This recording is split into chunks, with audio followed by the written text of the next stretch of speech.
देश महिलाओं के ऊपर हो रहे अत्याचार से काफ़ी परेशान है। पिछले दिनों जब कोलकाता आरजीकर अस्पताल के अंदर एक महिला ट्रेनी डॉक्टर का बलात्कार हुआ, उसके बाद देश में एक बार फिर जो है महिलाओं के ऊपर हो रहे उत्पीड़न को लेकर के देश चिंतित है। ऐसे में हम आपको बताने वाले हैं कि आखिरकार हमारे देश में जो नेताजी हैं, जो सिस्टम सँभालते हैं, वो कितने बड़े अपराधी हैं, उनके ऊपर किस तरह के चार्जेज़ हैं। ये जानना भी ज़रूरी है। आपको बताएँ कि एक रिपोर्ट सामने आई है, एडीआर ने एक रिपोर्ट जो एसोसिएशन ऑफ डेमोक्रेटिक रिफॉर्म्स करके जो है ये आपको बताया कि एक संगठन है।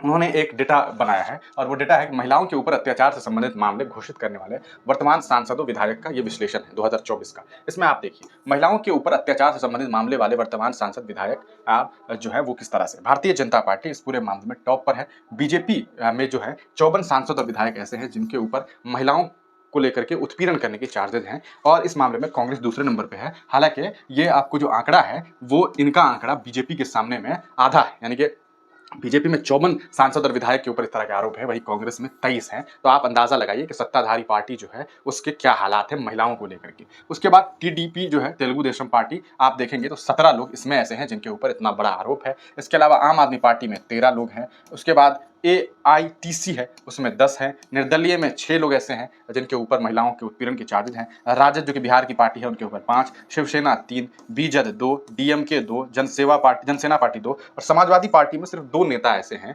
जिनके यानी कि जो विधायक और सांसद जिनके ऊपर महिलाओं से उत्पीड़न करने के चार्जेज हैं, यानी कि 2 वर्सेस 54, है ना।